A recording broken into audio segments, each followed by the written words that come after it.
उंबरखेड येथील सर्वोदय शिक्षण प्रसारक मंडळाच्या पंचवार्षिक निवडणुकीत संस्थेचे चेअरमन विकास पाटील यांच्या नेतृत्वाखालील सहकार पॅनलने 15 जागांवर विजय मिळवत निर्विवाद वर्चस्व प्रस्थापित केले।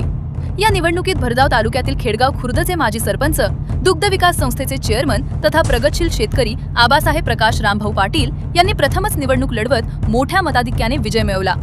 परिसरातील मजबूत जनसंपर्क आणि सभासदांचा विश्वास त्यांच्या विजयाचे प्रमुख कारण ठरले। विजयानंतर आबासाहेब पाटील यांनी सर्व सभासद, मित्रमंडळी व सहकाऱ्यांचे आभार मानले। ग्रामीण विद्यार्थ्यांसाठी गुणवत्तापूर्ण शिक्षण, डिजिटल शाळा, क्रीडा सुविधा, स्वच्छता, विद्यार्थी गळती रोखणे आणि शिस्तबद्ध शैक्षणिक वातावरण निर्माण करणे हे आपले प्रमुख ध्येय असल्याचे त्यांनी सांगितले। मिळालेले पद हा मान नसून मोठी जबाबदारी आहे, अशी भावना व्यक्त करत संस्थेच्या विकासासाठी सातत्याने प्रयत्न व पाठपुरावा करण्याचा निर्धार त्यांनी व्यक्त केला। उंबरखेड येथील सर्वोदय शिक्षण संस्थेमध्ये संचालक म्हणून निवडून आलेले आबासाहेब प्रकाश पाटील खेडगाव खुर्द येथील ग्रामस्थ आपल्या समोर आहेत। आबासाहेब, काय सांगाल आपण निवडून आल्यानंतर?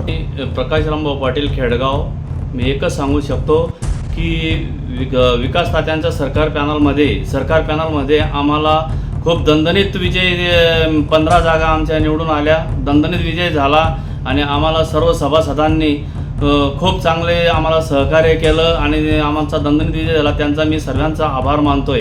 आबासाहेब, पुढे काही विद्यार्थ्यांची गुणवत्ता वाढण्यासाठी आणि सर्वोदय शिक्षण संस्थेचा विकास होण्यासाठी आपण काय प्रयत्न करणार? आम्ही नक्कीच तात्यासाहेबांच्या माध्यमातून आम्ही डिजिटल करून आणि आम्ही सर्व शिक्षक वृंदांकडे सर्व जास्तीत जास्त लक्ष देऊन आपली शाळा प्रगतीपथावर कशी जाईल हे आम्ही सर्व लक्ष घालून आम्ही जास्तीत जास्त प्रयत्न करू आणि आमचं खूप लक्ष राहील आणि एवढं बोलतो आणि थांबतो।